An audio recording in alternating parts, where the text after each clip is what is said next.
That story, 30 seconds? Yeah, 30 seconds. Whoa. Okay, 20 seconds. My name is Zahira. I am 52 years old and I've been a Muslim for 20 years. I am British, been in England since year 0 for myself. My mum and dad weren't practicing Christianity at all, didn't even call themselves Christians, didn't go to church, didn't do anything. I took myself to church for the choir. I liked singing, so I went to choir and went there for about 3 or 4 years, 2 different churches, but didn't really believe, I'd say. You used to wear the cassock and the little frilly thing and all that type of thing, and I used to sing. That's what I like to do. But I didn't really believe in God at that point, I'll be honest. From 1994, I started to bike ride from St James to Brackmills in Northampton, which is about a 5-mile bike ride, day there and back. And I started to take notice of creation, the sky, the birds. I love birds. The birds, the grass, the just even through the elements, because I went through spring, summer, winter, all of them, and I saw the snow. I cycled in snow. But anyway, it was the creation that I fell in love with, I'd be honest. And I started to understand that there must be a creator, that there must be a God who made all of this, because it was just too beautiful to take in. After about 2 years, that went on for about 2 years, and I started to think that there must be some rules and regulations, something different, because I was still drinking alcohol at that point. I was actually smoking at that point. I was doing everything that a non-Muslim would do, but I realised that I needed some goals. I needed something to give me some rules, which I didn't have. I was still able to do what I wanted to do. So I started to look at faith, I started to look at religion, and I went everywhere that talked about God. I went to sit with Mormons who told me I couldn't drink Coke or drink coffee, which I wasn't drinking a lot of, but to tell me not to do those things, it was quite hard. I sat with Christians who I'd heard before. Christianity was something I'd heard before. It's what I'd grown up with. I sat with Mormons. I went to Jehovah's Witness meetings where I felt very strange. I felt very unaccepted. I don't know why. I just felt it wasn't the place for me. I read a lot of books. The Jehovah's Witness gave me a book called Search, and I've still got it. And it's got every faith, even faiths I've never even heard of, in that book. And I read the whole book.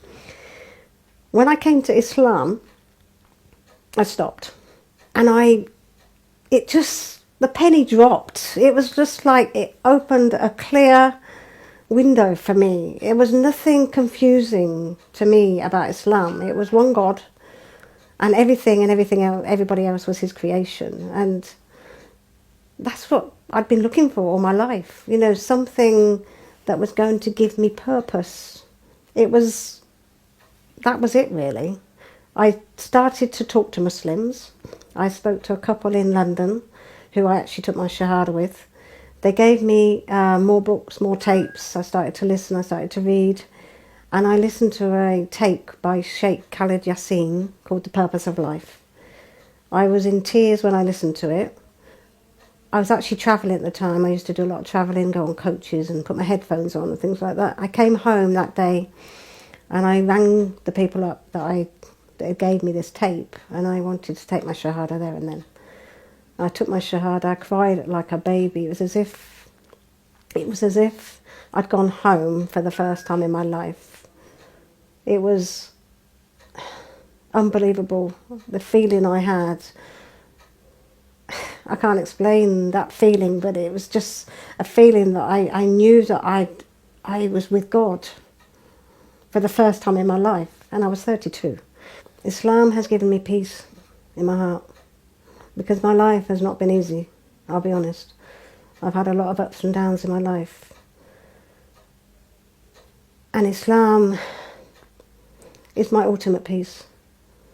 Even before I came in this room, I was thinking about God and asking him to be with me with this, and to and I never had that before. I wasn't brought up with the peace of God. I wasn't brought up with that. I was brought up with drinking and partying and Christmas and Easter and all these things that really didn't give me any depth. There was no depth in it.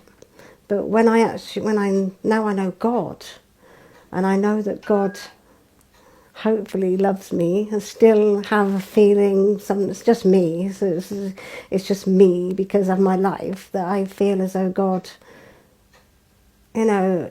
he's there, but I have to work hard for his love. I have to work hard. But I'm devout, 100% devout to him, and I hope that, he's happy with me. After accepting Islam, I developed patience. I used to be so impatient. I like things done now. When I became a Muslim, I read a lot about how patience was such an important part of your characteristics, and I developed it. I've got 5 children, and I'm a single mother, so I had to develop patience. It was something I needed to develop, and I couldn't have done it without God.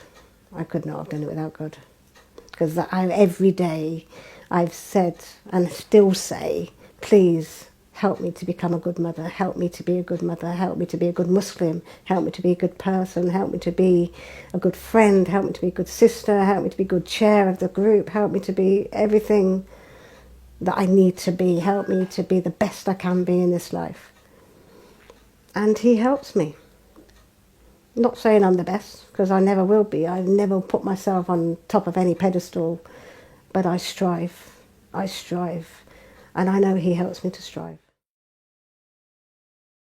Regardless of whatever's going on in your lives, regardless of who you think you're going to upset, or who's not going to want to be with you anymore and reject you, God will never reject you. He'll always be there.